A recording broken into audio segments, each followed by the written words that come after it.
Dear student, आज का topic है टरेट हेड इंडेक्सिंग मैकेनिज़्म। आपके सामने एक टरेट हेड ये दिखाई दे रहा है।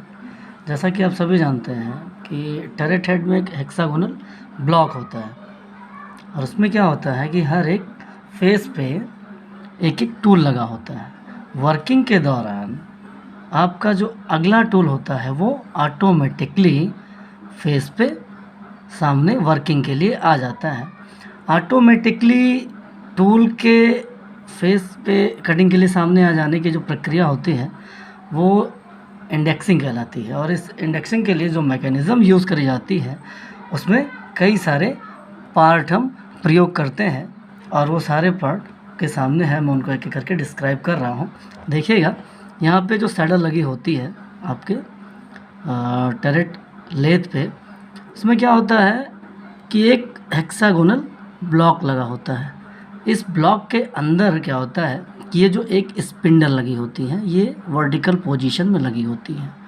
इस स्पिंडल पे एक रैचेट लगा होता है, एक वेवल गियर लगा होता है, एक इंडेक्सिंग प्लेट लगी होती है और ये बॉक्स होता है। ठीक है, ये जो इंडेक्सिंग प्लेट लगी होती है इसमें समान दूरी पे 6 खांचे बने होते हैं, 6 ग्रुप्स बने होते हैं। और होता क्या है कि इन ग्रुप्स में सैडल पे ही मोशन करने वाला एक प्लंजर लगा होता है, यानी कि उस सैडल पे ये प्लंजर आपका मूवमेंट कर सकता है। सैडल में ऐसी अरेंजमेंट होती है। ये जो प्लंजर है ये स्प्रिंग लोडेड होता है और क्या होता है, इंडेक्सिंग प्लेट के एक ग्रुप में जाके फिट हो जाता है, सेट हो जाता है और इंडेक्सिंग प्लेट की मूवमेंट को लॉक कर देता है। जिस समय ये प्लंजर आपके इंडेक्सिंग प्लेट के ग्रुप में लगा होगा उस समय आपका इंडेक्सिंग प्लेट स्थिर होगा, मूव नहीं कर सकता है। इस प्लंजर पे क्या होता है, नीचे की तरफ एक पिन लगी होती है। ये पिन बाहर की तरफ उभरी होती है और जो कि टच्ड होती है एक स्प्रिंग लोडेड कैम के द्वारा। ये जो कैम होता है जब ये मूवमेंट करता है तो आपकी ये पिन ऑपरेट होती है और उसके कारण ये प्लंजर उड़ता। होता क्या है कि जैसे ही हमारा कोई भी टूल स्पिंडल पे वर्क कर चुका होता है, यानी कि वर्किंग स्पिंडल जहाँ पे आपका वर्क पीस लगा होता है वहाँ पे टूल वर्क कर लेता है, फिर उसके बाद क्या करते हैं, नेक्स्ट टूल के लिए हम आपके अपने टरेट हेड को पीछे लाते हैं, यानी कि बाएं से दाईं ओर, यानी कि पीछे। जैसे ही पीछे लाते हैं आपका कैम मूव करता है। कैम जब मूव करेगा तो ये पिन जो होगी वो उसकी सतह पे सरकते हुए ऊपर की ओर उठ जाएगी और जैसे ही ये पिन ऊपर उठेगी आपका प्लंजर जो होगा ये प्लंजर ऊपर की ओर उठ जाएगा और ये जो इंडेक्सिंग प्लेट है ये अनलॉक्ड हो जाएगी और मूव करने के लिए फ्री होगी। फिर क्या हो जाएगा, ये आपके इंडेक्सिंग प्लेट जैसे ही फ्री होगी उसी दौरान क्या होता है कि एक इंडेक्सिंग बॉल होता है जो स्प्रिंग लोडेड होता है, ये रैचेट से मेस हो जाता है और जैसे ये रैचेट से मेस होगा रैचेट घूमने लगता है। रैचेट के साथ साथ ये इंडेक्सिंग प्लेट भी घूमने लगती है, उस पर लगा बेवल गियर भी घूमने लगता है। बेवल गियर का अलग कॉन्सेप्ट है, अभी बताया जाएगा। ये इंडेक्सिंग प्लेट जैसे ही अपने भाग का 1/6 पार्ट जैसे ही मूव कर लेती है, आपका जो पिन होगा यानी कैम पूरा मूव कर लेगा और जो पिन होगा वो सीधे प्लंजर पे आके सेट हो जाएगा और आपका प्लंजर क्या हो जाएगा, नीचे गिर जाता है, उसमें पिन लग जाती है और आपका इंडेक्सिंग प्लेट लॉक हो जाता है, यानी इसकी मूवमेंट रुक जाती है और आपका जो टूल होता है वो नेक्स्ट टूल का फेस सामने की तरफ वर्किंग के लिए आ जाता है।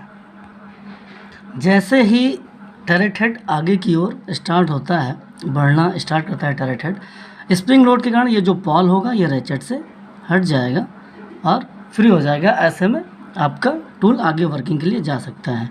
यही प्रक्रिया बार बार दोहराई जाती है जब तक कि सारे टूल का उपयोग जितना किया जाना है एक वर्किंग के लिए वो पूरा कंप्लीट हो जाता है। यहाँ पे आप देखिएगा ये जो बेवल गियर लगा होता है इसी से एक छोटी सी पिनियन मेस्ड होती है। ये जो पिनियन होती है इस पर एक रॉड, ये एक रॉड पे लगी होती है, जिस रॉड का जो दूसरा सिरा होता है वहाँ पर एक प्लेट लगी होती है। इस प्लेट में विभिन्न माप की 6 रॉड्स लगी होती हैं जिनको स्टॉप बार्स बोलते हैं। ये जो बार होती हैं ये हमारे टूल की लॉन्गिट्यूडनल मूवमेंट को यानी फीड को नियंत्रित करती हैं। होता क्या है कि जैसे ही हम टूल को इंडेक्सिंग करने के लिए आपके ट्रेड हेड को पीछे लेकर आते हैं, उसी दौरान क्या होता है कि बेवल गियर घूमता है और ये जो पिनियन होती है ये भी घूम जाती है।